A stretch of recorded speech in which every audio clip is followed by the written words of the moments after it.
शहर से दूर माचलपुर नामक एक गांव था। उस गांव में दिनेश नाम का फल बेचने वाला अपनी पत्नी राधा के साथ एक छोटे से घर में रहता था। दिनेश जंगल से फल तोड़कर और गांव में बेचकर अपने घर का गुजारा करता था। लेकिन अब जंगल धीरे धीरे खत्म हो रहे थे, जिससे दिनेश बहुत दुखी हो जाता है और अपनी पत्नी से कहता है। राधा, अब जंगल धीरे धीरे खत्म होते जा रहे हैं। बड़े बड़े उद्योगपति शहर से आकर जंगलों में अपनी कंपनियां बना रहे हैं। अब अगर जंगल ही नहीं रहेंगे तो हम कहां से फल तोड़कर बेचेंगे और फिर हम अपना गुजारा कैसे करेंगे? अरे जी, तुम कब तक यूं ही फल बेचकर अपना गुजारा करते रहोगे? कोई और काम क्यों नहीं देख लेते? हमारे मोहल्ले में जो रामू रहता है, उसकी जमीन किसी उद्योगपति ने खरीद ली है। अब वह उस पर कंपनी बनाएगा और उसके बदले रामू को 1 करोड़ रुपए मिले हैं। क्या 2 बीघा जमीन के 1 करोड़ रुपए? मुझे तो करोड़ का नाम सुनकर ही डर लग रहा है। मैं पूरे दिन इतनी मेहनत करता हूँ, उसके बाद कहीं जाकर 100-200 रुपए कमाता हूँ। लेकिन रामू इतने पैसों का करेगा क्या? उन पैसों से उसने 4 बीघा जमीन खरीद ली है और बचे हुए पैसों से अपना नया कारोबार भी शुरू कर लिया है। तुम्हारा मतलब 2 बीघा जमीन बेचकर 4 बीघा जमीन खरीद भी ली और फिर भी पैसे बच गए, जिससे उसने उसका नया कारोबार शुरू कर लिया। ये तो भाई सोने पर सुहागा हो गया। मैं तो कहती हूँ तुम भी अपनी जमीन बेच दो। वैसे भी आजकल खेती में रखा ही क्या है। जितनी लागत लगाते हैं उतनी तो पैदावार भी नहीं होती। कभी फसल मर जाती है तो कभी फसल में कीड़े लग जाते हैं। अरे नहीं राधा, मैं अपनी जमीन नहीं बेच सकता। वह मेरे पूर्वजों की निशानी है, जो पीढ़ी दर पीढ़ी चली आ रही है। तुम ही बताओ, मैं उसे बेचने के बारे में कैसे सोच सकता हूँ? हे भगवान, तुम्हारी सोच तो अभी भी पहले के जमाने की ही है। जरा दुनिया को देखो कितनी आगे बढ़ रही है और तुम आज भी वहीं के वहीं पड़े हो। कभी अपने हालात भी देख लिया करो। पूरे दिन मेहनत मजदूरी करते हो, जब कहीं जाकर 100-200 रुपए कमा पाते हो। और कभी कभी तो वह भी नहीं कमा पाते। कभी बाहर निकल कर भी देखो कि दुनिया में कितने अमीर अमीर लोग हैं। हाँ राधा, तुम सही बोल रही हो। मैं भी अपनी जमीन बेच देता हूँ। मैं कल ही जमींदार के पास जाऊंगा। अगर उनकी नजर में कोई अमीर आदमी हो जो अपनी जमीन खरीदने को तैयार हो, तो उसे जमीन बेच देंगे और फिर हम भी यह जमीन बेचकर दूसरी जमीन खरीद लेंगे और बचे हुए पैसों से अपना नया कारोबार शुरू करेंगे।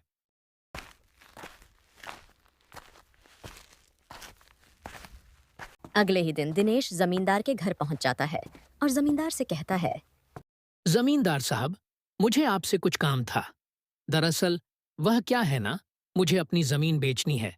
अगर आपकी नजर में कोई आदमी हो जो मेरी जमीन खरीद सके, तो आप मुझे बता देना। तुम कौन सी जमीन की बात कर रहे हो? साहब, वही जमीन जिसको गिरवी रखकर मैं आपसे पैसे ले गया था और मैंने वह पैसे चुका भी दिए हैं। उसके पेपर अब भी आपके पास ही रखे हैं। मालिक, अब फल का काम तो ज्यादा बचा नहीं, तो मैं सोच रहा हूं उस जमीन को बेचकर कोई नया कारोबार शुरू कर लूंगा। इस दिनेश की वह जमीन तो बहुत महंगी है। लगभग 2.5-3 करोड़ की अगर वह जमीन मेरे हाथ लग जाए, तो मैं तो माला माल हो जाऊंगा। इसको अभी कुछ बहाना बनाकर यहां से भगा देता हूं। फिर मैं उस जमीन के पेपर देखता हूं और इसे कुछ ना कुछ कहकर पागल बना दूंगा। दिनेश, तुम सही कह रहे हो। तुम एक काम करो, कल आओ। जब तक मैं तुम्हारी जमीन के पेपर ढूंढ कर पढ़ लूंगा, फिर मैं तुम्हारी जमीन बिकवा दूंगा। इतना कहकर दिनेश अपने घर चला जाता है। फिर अगले दिन ही वापस जमींदार के घर आ जाता है। जमींदार साहब, आपने पेपर पढ़ लिए होंगे ना? मैंने वह मेरी जमीन बहुत संभाल कर रखी है। बताइए, कितने में बिक जाएगी मेरी जमीन? दिनेश के आते ही जमींदार सोचता है कि वह जमीन दिनेश से कैसे अपने नाम करवाए। फिर वह दिनेश से कहता है। अरे दिनेश, मैंने पेपर पढ़े थे, लेकिन तुम्हारी जमीन तो सरकारी है। तुम्हारे कागजों में साफ साफ लिखा है। तुम्हें आज तक किसी ने बताया नहीं। ये तुम क्या कह रहे हो मालिक? ऐसा कैसे हो सकता है? ये कागजात तो मुझे मेरे पिताजी ने दिए थे और पिताजी को दादाजी ने दिए थे। ये जमीन तो हम पर बहुत पहले से है। फिर यह सरकारी कैसे हो सकती है? तो क्या मैं झूठ बोल रहा हूं? अरे भाई, जो कागज पर लिखा है वही तो बता रहा हूं। कागज पर लिखा क्या झूठ होता है? अगर तुम्हें मेरी बात पर यकीन नहीं, तो मैं तुम्हें कागज दे देता हूं। तुम किसी और को दिखवा लो। पहले के जमाने में कोई किसी की भी जमीन ले लिया करता था। जमीन पानी की तरह मुफ्त में मिलती थी। मेरे दादाजी के पास एक आदमी काम करता था। वह दादाजी की बहुत सेवा करता था। इसलिए मेरे दादाजी ने उसे 50 बीघा जमीन यूं ही मुफ्त में दे दी थी। अगर आज वह जमीन हमारे पास होती, तो वही कम से कम 100 करोड़ की होती। पहले के जमाने में किसी को क्या पता था कि यह सरकारी जमीन है या किसी और की। तो जमींदार जी, मुझे अब क्या करना होगा? ये जमीन मेरे नाम कैसे होगी? आप कैसे भी करके ये जमीन मेरे नाम करवा दीजिए ना। सरकारी जमीन किसी के नाम नहीं होती, उस पर सरकार का ही हक होता है। अगर किसी को पता चल गया कि तुम्हारे पास सरकारी जमीन है, तो वह सरकार को बता देगा और सरकार तुमसे वह जमीन छीन लेगी।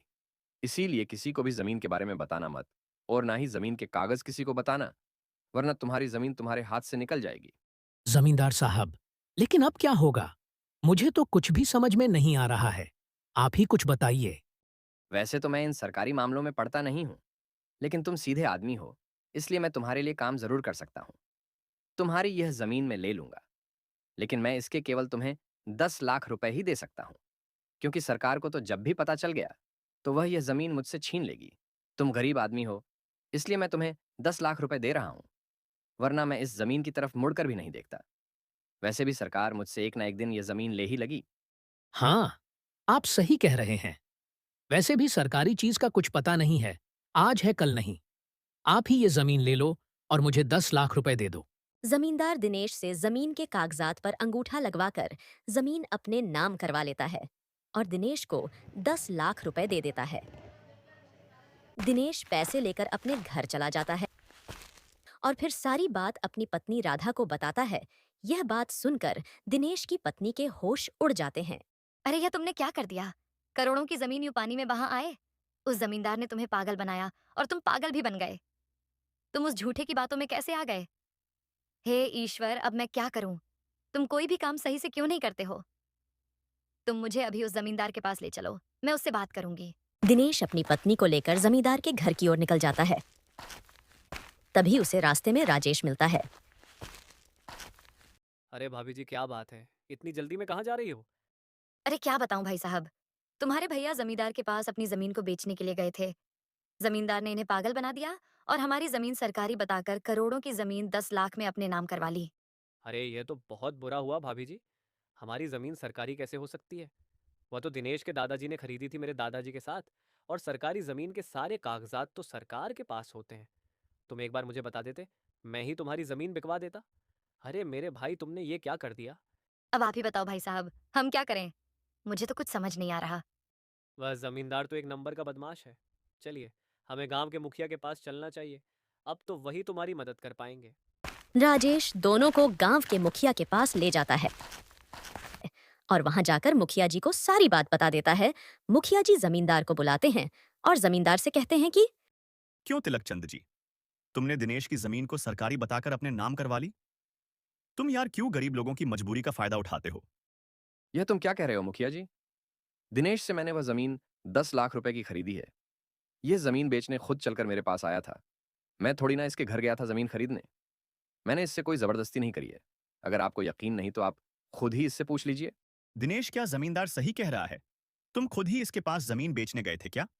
मुखिया जी, मैं तो जमींदार जी के पास पूछने गया था कि अगर तुम्हारी नजर में कोई आदमी हो जो मेरी जमीन खरीदे तो आप मुझे बता देना।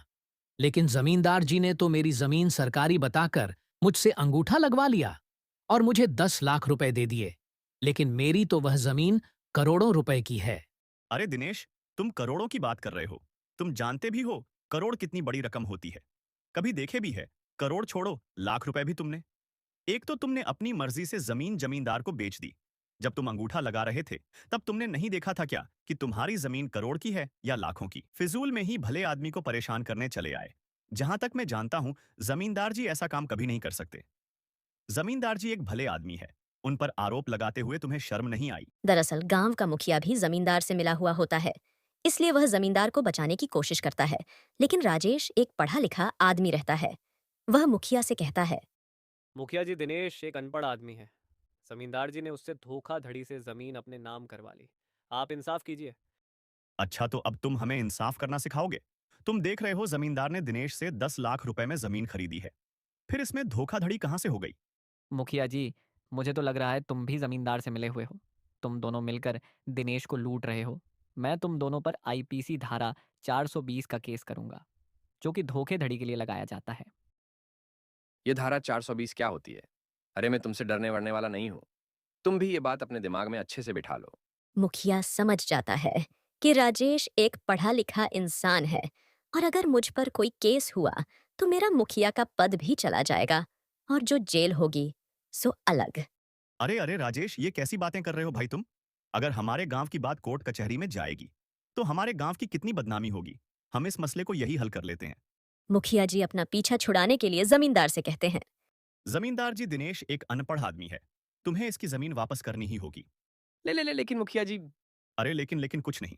तुमने वह जमीन दिनेश से धोखेधड़ी से ली है, इसलिए तुम्हें वह जमीन तो दिनेश को वापस करनी ही होगी। जमींदार दिनेश की जमीन के कागजात दिनेश को वापस कर देता है। ऐसे ही राजेश अपनी समझदारी से दिनेश की जमीन उसे वापस दिलवा देता है।